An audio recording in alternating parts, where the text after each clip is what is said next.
पूरे देश की निगाहें महाराष्ट्र में उठे सियासी घमासान पर इस वक्त टिकी हुई है और मुंबई के शिवसेना भवन पहुंचे गए सीएम उद्धव ठाकरे। उद्धव ठाकरे के समर्थकों ने अब नारेबाजी करना शुरू कर दिया है। कुछ ही देर में शिवसेना की राष्ट्रीय कार्यकारिणी की बैठक भी शुरू हो जाएगी।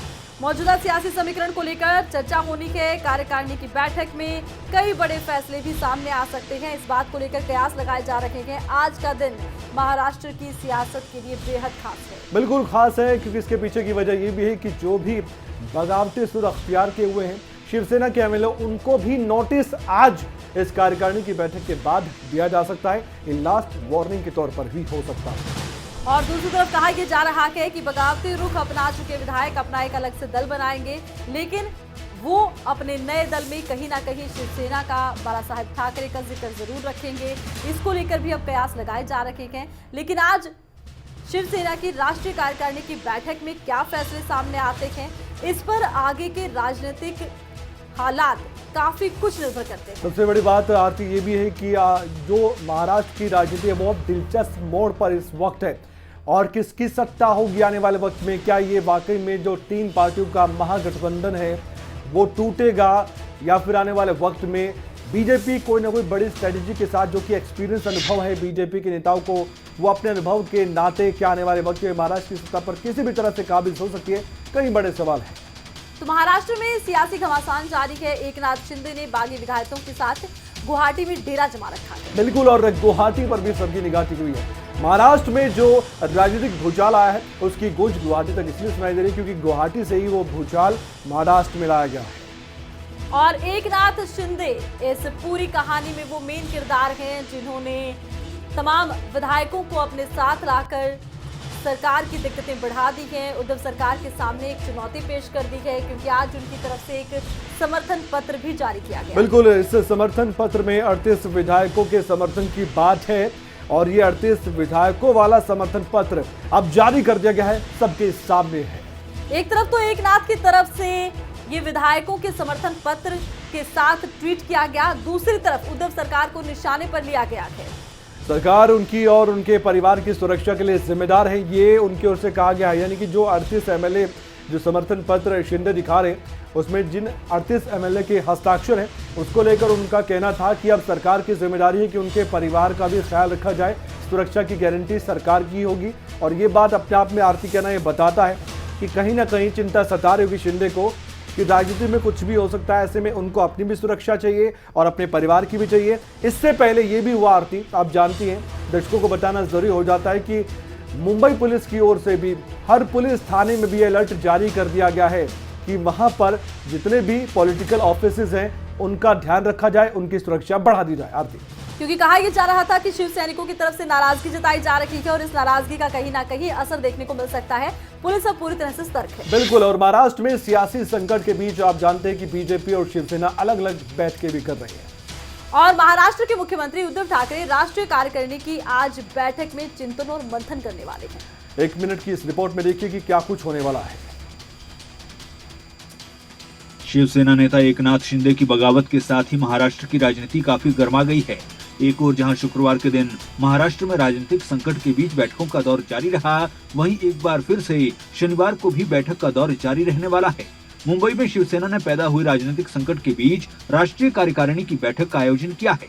शिवसेना राष्ट्रीय कार्यकारिणी की ये बैठक दोपहर 1 बजे शिवसेना भवन में होगी। एक और जहां महाराष्ट्र के सीएम उद्धव ठाकरे और एनसीपी के नेता शरद पवार के बीच शुक्रवार को बैठक देखने को मिली, वहीं कयास लगाए जा रहे हैं कि आज फिर से सीएम उद्धव ठाकरे और शरद पवार के बीच अहम बैठक हो सकती है। शुक्रवार शाम को हुई बैठक के दौरान सीएम उद्धव ठाकरे और शरद पवार के अलावा जयंत पाटिल, अजित पवार, संजय राउत, आदित्य ठाकरे और मिलिंद नार्वेकर भी इसमें शामिल हुए थे। फिलहाल आज होने वाली बैठक का समय अभी तक निर्धारित नहीं किया गया है। वहीं सीएम उद्धव ठाकरे के बेटे आदित्य ठाकरे भी एक पब्लिक मीटिंग में शामिल होते नजर आएंगे। मुंबई के मरीन लाइंस में आज शाम 6:30 बजे इस मीटिंग का आयोजन किया जाएगा। महाराष्ट्र की सियासत में आज की जो शिवसेना की कार्यकारिणी की बैठक है वो महत्वपूर्ण है। इसके अलावा बीजेपी की बैठक भी ऐसी है जिसमें कोई ना कोई जरूर नतीजा बड़ा बीजेपी निकाल कर आएगी। तो महाराष्ट्र की सियासत को लेकर चर्चाएं हो रही हैं। इसी बीच गुजरात भी एक बार फिर से चर्चा में आ गया है और चर्चा में आए थे गुजरात में हुए 2002 के दंगे। बिल्कुल, देश के गृह मंत्री अमित शाह ने इन दंगों का जिक्र किया है। पीएम मोदी को जैसे ही क्लीन चिट मिली उसके बाद अमित शाह का एक खास इंटरव्यू चर्चा का विषय बन चुका है। केंद्रीय गृह मंत्री अमित शाह ने 2002 में गुजरात दंगों के दौरान जो हुआ उस पर अपनी चुप्पी तोड़ी है।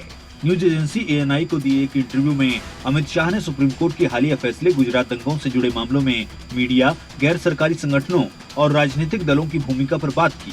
अमित शाह ने कहा कि सुप्रीम कोर्ट के जजमेंट ने साफ कर दिया है कि आरोप राजनीति से प्रेरित थे। इससे भारतीय जनता पार्टी की सरकार पर जो धब्बा लगा था वो भी धुला है और मोदी जी जैसे वैश्विक नेता पर जो गलत आरोप लगाए, मैं मानता हूं कि लोकतंत्र के अंदर मोदी जी ने संविधान का सम्मान कैसे हो सकता है, इसका एक आदर्श उदाहरण सभी राजनीति में काम करने वाले लोगों के सामने है। वहीं गृह मंत्री अमित शाह ने कहा कि बीजेपी की विरोधी राजनीतिक पार्टियां, कुछ आइडियोलॉजी के लिए राजनीति में आए हुए पत्रकार और कुछ NGOs ने मिलकर इन आरोपों को इतना प्रचारित किया और इनका इकोसिस्टम इतना मजबूत था कि धीरे धीरे झूठ को ही सब सच मानने लगे। आपकी जानकारी के लिए बता दें कि इससे पहले सुप्रीम कोर्ट में दंगों को लेकर एक अर्जी दाखिल की गई थी, लेकिन मेरिट नहीं थी, इसलिए सुप्रीम कोर्ट ने उसे सिरे से खारिज कर दिया। चलिए बात करते हैं राष्ट्रपति चुनाव की। बीएसपी ने राष्ट्रपति चुनाव को लेकर अपना पक्ष साफ कर दिया। एक बड़ा ऐलान मायावती ने कर दिया है। मायावती राष्ट्रपति चुनाव को लेकर किस उम्मीदवार को समर्थन देने जा रही हैं, आइए जानते हैं इस रिपोर्ट में। बीएसपी ने राष्ट्रपति चुनाव को लेकर अपना पक्ष साफ कर दिया है। बसपा प्रमुख मायावती ने प्रेस कॉन्फ्रेंस कर शनिवार को बड़ा ऐलान किया। इस दौरान मायावती ने साफ किया कि राष्ट्रपति चुनाव में बीएसपी विपक्ष के उम्मीदवार यशवंत सिन्हा और एनडीए की प्रत्याशी द्रौपदी मुर्मू में से किसे समर्थन देगी। बसपा प्रमुख मायावती ने कहा कि हमारी पार्टी ने आदिवासी समाज को अपने मूवमेंट का खास हिस्सा मानते हुए द्रौपदी मुर्मू को राष्ट्रपति पद के लिए अपना समर्थन देने का निर्णय लिया है। हमने ये बहुत महत्वपूर्ण फैसला बीजेपी और एनडीए के पक्ष या फिर विपक्षी पार्टी के विरोध में नहीं लिया, बल्कि अपनी पार्टी के मूवमेंट को ध्यान में रखते हुए एक आदिवासी समाज की योग्य और कर्मठ महिला को देश की राष्ट्रपति बनाने के लिए ये फैसला लिया है। मायावती ने कहा कि बसपा गरीब और दलित की पार्टी है। बीजेपी ने राष्ट्रपति के चुनाव में बातचीत का केवल दिखावा किया, जबकि शरद पवार और ममता बनर्जी ने विपक्ष की बैठक में बीएसपी को नहीं बुलाया जो राष्ट्रपति चुनाव को लेकर थी। लेकिन हमारी पार्टी जुमलेबाजी नहीं करती, हम लोग मानवतावादी सोच के हैं।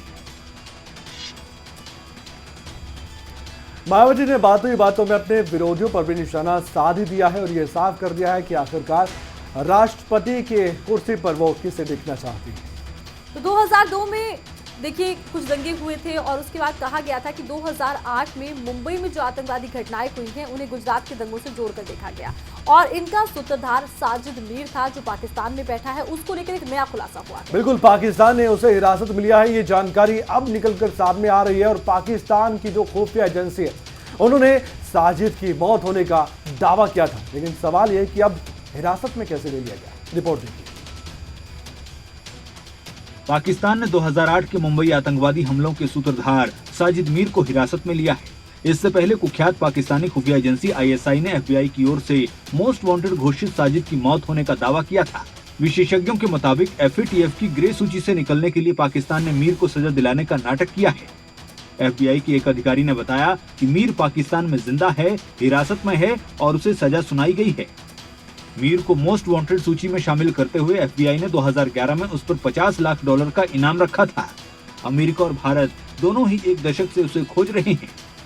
लश्कर सरगना हाफिज सईद के करीबी साजिद को मुंबई हमले की योजना बनाने वाले डेविड कोलमैन हेडली और अन्य आतंकवादियों का हैंडलर माना जाता है।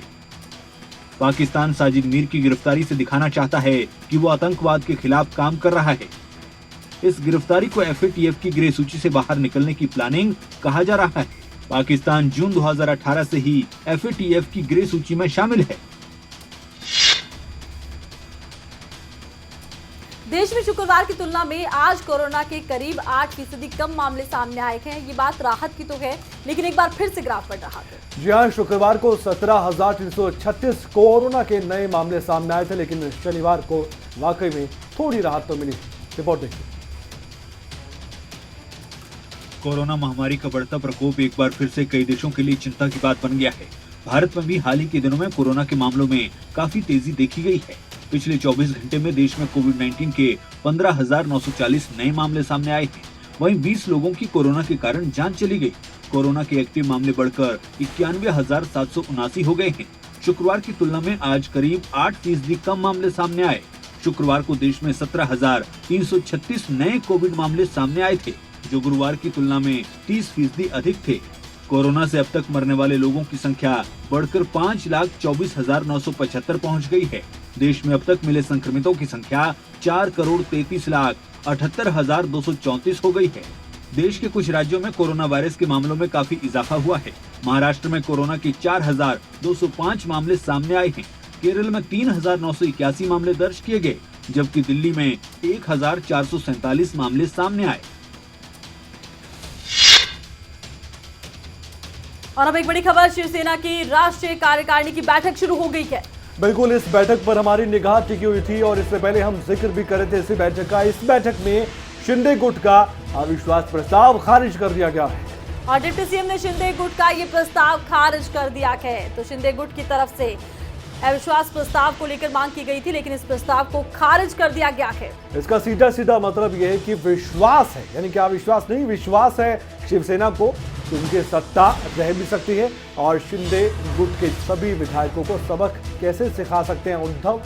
ये बड़ा सवाल इसलिए भी बना हुआ है क्योंकि अभी चुनौती सियासी तौर पर उनके सामने उनके करियर की कम से कम सबसे बड़ी आरती समय। बिल्कुल, क्योंकि शिंदे की तरफ से आज एक समर्थन पत्र भी जारी किया गया। बताया गया कि किस तरह से एक बड़ी संख्या विधायकों की उनके साथ है। बताया तो जाता है कि कुल मिलाकर 42 ऐसे विधायक है जो उनके समर्थन में है, लेकिन समर्थन का जो खत सामने आया है उसमें 42 का आंकड़ा तो नहीं है, लेकिन एक बड़ा आंकड़ा जरूर है। बिल्कुल, वो आंकड़ा बताता है कि शिंदे अभी भी मजबूत स्थिति में, लेकिन जो कार्यकारिणी की बैठक हुई शुरू हुई है अभी और खत्म होते होते क्या देखने को मिलता है देखने वाली बात है। लेकिन जैसे ही शुरू हुई उसके बाद ये जानकारी निकलकर सामने आ चुकी है कि जो अविश्वास प्रस्ताव था शिंदे गुट का वो खारिज हो गया है। यानी कि अभी तो और भी दिलचस्प मोड़ आने बाकी है। महाराष्ट्र की सियासत में आगे आगे देखिए होता है क्या। तो महाराष्ट्र के पूर्व गृह राज्य मंत्री और बागी विधायक दीपक केसकर ने भी खुलासा किया है कि एकनाथ शिंदे के खेमे की तरफ से शिवसेना विधायकों के समर्थन से शिवसेना बाला साहेब नया समूह गठित किया गया है।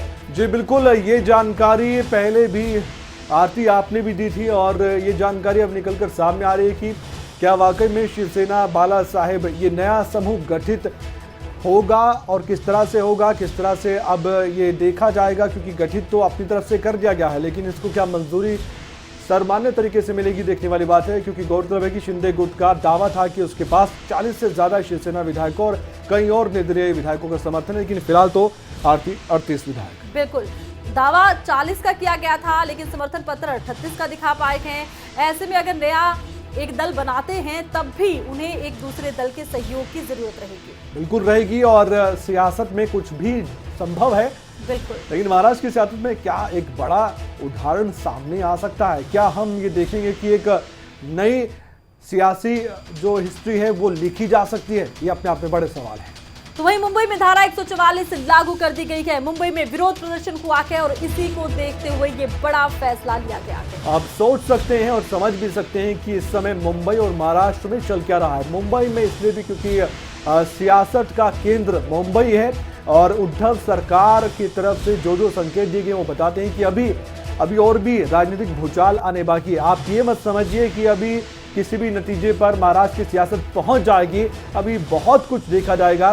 बीजेपी अपनी रणनीति बना रही है, एनसीपी की अपनी रणनीति है और कांग्रेस की भी। हालांकि एनसीपी कांग्रेस कतई नहीं चाहती कि ये महागठबंधन टूटे, लेकिन फिलहाल शिवसेना की मजबूरी भी बहुत बड़ी मजबूरी दिखाई दे रही है। होगा क्या, ये बड़ा सवाल। बिल्कुल, और राजनीति में संभावनाएं और आशंकाएं हमेशा बनी रहती हैं, कोई भी स्थिति हमेशा बरकरार नहीं रहती। अब देखना ये होगा कि अभी तक का जो सियासी घमासान है शाम होते होते क्या तस्वीर लेकर सामने आता है। और इसलिए तो राजनीति को संभावनाओं का एक बड़ा खेल भी कहा जाता है। बात करेंगे गुरुग्राम की, जहां पर जीएमडीए की बैठक में मुख्यमंत्री मनोहर लाल ने अध्यक्षता की है। इस बैठक में 40 मुद्दों पर खुलकर चर्चा की गई है। 1800 करोड़ रुपए का बजट पास कर कई विकास कार्यों को हरी झंडी दिखाई गई है। देखिए, गुरुग्राम के पीडब्ल्यूडी रेस्ट हाउस में मुख्यमंत्री मनोहर लाल ने जीएमडीए की 10वीं बैठक ली। इस बैठक में मुख्यमंत्री मनोहर लाल ने अध्यक्षता करते हुए 40 मुद्दों पर चर्चा की है। बैठक में 1800 करोड़ रुपए का बजट पास किया गया। मुख्यमंत्री मनोहर लाल ने इस बैठक में जल भराव की समस्या को मद्देनजर रखते हुए 2 नई ड्रेन के निर्माण कार्य को हरी झंडी दी। इन दोनों ड्रेन को नजफगढ़ ड्रेन में डाला जाएगा, जिसके चलते शहर के अधिकांश इलाकों में बारिश के दौरान होने वाले जल भराव में काफी राहत मिलेगी। जीएमडीए की बैठक में गुरुग्राम के विकास को और गति देने के लिए शीतला माता मेडिकल कॉलेज के निर्माण का कार्य जल्द शुरू हो, उसकी भी रूपरेखा तैयार की जा रही है। इसके अलावा द्वारका एक्सप्रेसवे पर 30 किलोमीटर सर्विस लाइन बनाई जाएगी। सुरक्षा को मद्देनजर रखते हुए शहर भर में सीसीटीवी कैमरे लगाए गए हैं, जिन्हें जीएमडीए के कंट्रोल रूम से कंट्रोल किया जाएगा। पानीपत की लाडली खुशी के घर इस समय बधाई देने वालों का तांता लग गया है। इसके पीछे की बहुत बड़ी वजह भी है। खुशी ने सबको खुशियां वाकई में दी है, क्योंकि कॉमन लॉ एडमिशन टेस्ट उसने दिया था और उसके बाद खुशी जाहिर तौर पर सबके सामने भी है। देखिए रिपोर्ट। मेहनत का फल हमेशा मिलता है, बाकायदा अगर मेहनत सही दिशा में की गई हो। पानीपत की रहने वाली खुशी को भी इस समय अपनी मेहनत का फल मिला है। दरअसल कॉमन लॉ एडमिशन टेस्ट 2022 का रिजल्ट घोषित हुआ है, जिसमें खुशी को देश में 9वां स्थान हासिल हुआ। वहीं हरियाणा में खुशी पहले स्थान पर रही है। खुशी ने बताया कि उन्होंने रिटायर्ड जज को देखकर तैयारी की थी। मेरा क्लैट यानी कि कॉमन लॉ एडमिशन टेस्ट में ऑल इंडिया रैंक 9 आया है और हरियाणा में रैंक 1। वहीं खुशी की इस उपलब्धि के बाद खुशी के पिता का कहना है कि उन्हें अपनी बेटी पर गर्व है। आज खुशी की कामयाबी कई लोगों के लिए प्रेरणा बनी है। अब आगे भी यही उम्मीद है कि खुशी यूं ही सफलता की सीढ़ियां चढ़ती रहेगी और देश विदेश में अपना और परिवार का नाम रोशन करेगी। मतलब पढ़ाई की तरफ जो इसका जुनून था, उसको देखते हुए पहले से उम्मीद थी कि फर्स्ट 10 में से इसका कोई ना कोई रैंक आएगा। और इसकी मेहनत ने जो आज रिजल्ट निकाला है, उससे मतलब हमारे परिवार में, पूरे पानीपत में खुशी जो है वो छिपाई नहीं छिपती, इतनी खुशियाँ। खबर जगाधरी से है, जहां पर इलाज के दौरान एक महिला की मौत हुई है। सिविल अस्पताल पर लापरवाही के आरोप लग रहे हैं। बिल्कुल, परिजनों ने अस्पताल में जाकर खूब बवाल किया। मृतका के परिजनों ने शव लेने से भी इनकार कर दिया था। तो वहीं हंगामा बढ़ता देख पुलिस को बुलाया गया। भारी संख्या में पुलिस बल मौके पर पहुंचा के अस्पताल को छावनी में बदल दिया गया है, क्योंकि तनावपूर्ण माहौल है। बिल्कुल, ये तस्वीरें आप देख सकते हैं जब जगाधरी में एक सिविल अस्पताल के बाहर किस कदर लोगों का गुस्सा भड़क उठा, क्योंकि एक महिला की मौत हो जाती है और उसके बाद परिजनों का आरोप है कि इलाज में लापरवाही बरती गई और स्टाफ और डॉक्टर्स पर भी लापरवाही के आरोप लगाए गए। पुलिस पहुंची, पुलिस ने आश्वासन जरूर दिया, लेकिन असंतुष्ट नजर आए थे मृतका के परिजन। आइए आपको सुनवा देते हैं कि इस खबर को लेकर प्रतिक्रिया क्या सामने आई। दूसरा था ना पेशेंट जी, उसने के बताया जी जो एक पेशेंट तो चले गया वहाँ से, निकल गया। तो उसने कहा जी कल जो केस हुआ यहाँ डॉक्टर कोई नहीं आया देखने, ना कोई नर्स आई। तो इसने लिख दिया, वो लड़का पढ़ा लिखा था, उसने लिख दिया जी, इसने लिखा यहाँ से 2 नर्सें आई देखने, 2 ट्रीटमेंट करने आई। उसने आने प्रिंसिपल से बताया जी बयान गलत लिखे उन्हें। तो वहीं तनावपूर्ण माहौल को देखते हुए भारी पुलिस बल तैनात कर दिया गया है और स्थिति का जायजा लिया है। खबरें अभी तक के संवाददाता ने। इस वक्त मैं जगाधरी के सिविल अस्पताल में मौजूद हूं और मेरे आसपास आप देख सकते हैं कि कुछ लोग मौजूद हैं। पुलिस के जो पुलिसकर्मी हैं वो भी मौजूद हैं। दरअसल यहां पर एक महिला इलाज के लिए आई थी, उसकी इलाज के दौरान मौत हो गई है। परिजन अब इंसाफ चाहते हैं। क्या इंसाफ चाहते हैं, आइए उनसे बात करते हैं। लड़की के परिजन मौजूद हैं। सर, क्या चाहते हो? हम ये चाहते हैं कि जिन डॉक्टरों की लापरवाही के कारण उसकी डेथ हुई है, तो उनके खिलाफ FIR दर्ज होनी चाहिए और उनको सस्पेंड करनी चाहिए। तो किस चीज़ का ऑपरेशन कराने के लिए आए थे और कब डॉक्टर ने आपको ये सब कुछ बताया? 24 तारीख को सुबह 10 बजे पित्ते की पथरी का ऑपरेशन कराने के लिए आए थे जी। घर से ठीक मोटरसाइकिल पे बैठ के आई है जी। और 12 बजे ऑपरेशन के लिए उसको थिएटर में ले जाते हैं जी। 1 घंटे के बाद उसको बाहर निकाल देते हैं जी। लेकिन जो डॉक्टरों की सबसे बड़ी कमी रही है जी। जब उसको वार्ड में ले गए हैं, जनरल वार्ड में उसको शिफ्ट कर दिया गया जी। तो वहाँ 6 बजे तक कोई देखने नहीं आया, उसको दवाई तक भी नहीं किसी ने दी। तो इसके दौरान उसकी डेथ हो जाती है। और घर वाले कई बार गए डॉक्टरों के पास, गिड़गिड़ाए अभी आप चेक करो जी, चेक करो, दवाई दो, लेकिन कोई नहीं आया। इसके दौरान उसकी डेथ हो जाती है। अभी जो आप बातचीत करके आए हो, क्या आश्वासन दिया गया है? हमारी तो यही, हम तो रात भी यहाँ से 3 बजे गए हैं, रात भी हमने धरना दिया। हमारी यही मांग है कि जो लापरवाही हुई डॉक्टरों की, उनके खिलाफ FIR दर्ज होनी चाहिए। पुलिस का किस तरह का सहयोग मिल रहा है? पुलिस का क्या कहना है इसमें? पुलिस तो अभी काम ठीक नहीं कर रही है। हम पुलिस के व्यवहार से संतुष्ट नहीं है। अब लास्ट में अब क्या चाहते हो, अब क्या आश्वासन दिया गया लास्ट आपको? में तो ये अभी हम वेट कर रहे हैं। जिस प्रकार डीएसपी ने आश्वासन दिया, सीएमओ साहब ने आश्वासन दिया कि पोस्टमार्टम की रिपोर्ट के तुरंत बाद हम आपको बताएंगे क्या है, उसके बाद कार्रवाई करेंगे। यदि कार्रवाई नहीं करी तो हम डेड बॉडी ले जाएंगे। हम डेड बॉडी को डीसी कार्यालय के अंदर वहीं शिफ्ट कब करेंगे। तक के लिए बोला कि पोस्टमार्टम? बस अभी पोस्टमार्टम की तैयारी चल रही है, अभी 5-10 मिनट में होने की संभावना है। ये थे लड़की के परिजन, जिनका कहना है कि जब तक पोस्टमार्टम नहीं कराया जाता, जब तक हम यहाँ से नहीं हिलने वाले हैं। आप तस्वीरों में भी देख सकते हैं कि कुछ महिलाएं भी यहाँ पर मौजूद हैं, गांव के और भी लोग यहाँ पर पहुँचे हुए हैं और पुलिस छावनी में पूरी तरह से तब्दील हो चुकी है। किसी भी तरह का कोई अगर हंगामा होता है उसे कंट्रोल किया जा सके। हालांकि अब देखना होगा कि पोस्टमार्टम कब तक होता है और क्या कुछ उसमें निकल कर सामने आता है, लेकिन परिजनों का यही कहना है जब तक पोस्टमार्टम नहीं होता, हमें इंसाफ नहीं मिलता, हम यहाँ से नहीं हटने वाले हैं। परवेज खान, खबर अभी तक, जगाधरी।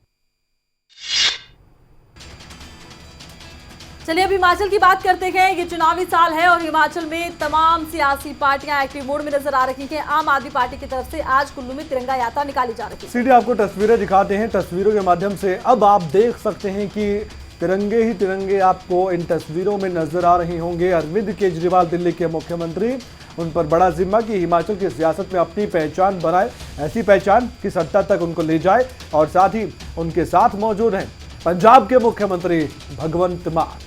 तो आम आदमी पार्टी के संयोजक और दिल्ली के मुख्यमंत्री अरविंद केजरीवाल कुल्लू पहुंचे हैं और इनके साथ ही मौजूद हैं पंजाब के मुख्यमंत्री भगवंत मान। पंजाब के विधानसभा चुनावों में आम आदमी पार्टी की शानदार जीत के बाद लगातार आम आदमी पार्टी का फोकस पंजाब से सटे राज्यों में बढ़ रहा है और साथ ही साथ उन राज्यों में भी बढ़ रहा है जहां पर विधानसभा चुनाव है। ऐसे में हिमाचल राज्य का यह दौरा महत्वपूर्ण। और इसके अलावा ये भी हम आपको बताना चाहेंगे कि कुल्लू ना कि पर्यटन स्थल बल्कि एक सियासी स्थल भी है। हमने इससे पहले देखा कि रोड शो जो आम आदमी पार्टी का हुआ था वो कांगड़ा में भी हुआ था और भगवंत मान और अरविंद केजरीवाल की जोड़ी वहां भी दिखाई दी थी। अब सपने हिमाचल के लोगों को भी दिखाए गए हैं, जो पंजाब की जनता को भी दिखाए गए थे। सत्ता में जरूर पहुंचे भी पंजाब में, लेकिन क्या हिमाचल की सत्ता पर काबिज हो सकती है आम आदमी पार्टी? सवाल बड़ा है, लेकिन चुनौतियां बहुत उससे भी ज्यादा बड़ी है। पहाड़ जितनी बड़ी है ये कहना भी गलत नहीं होगा।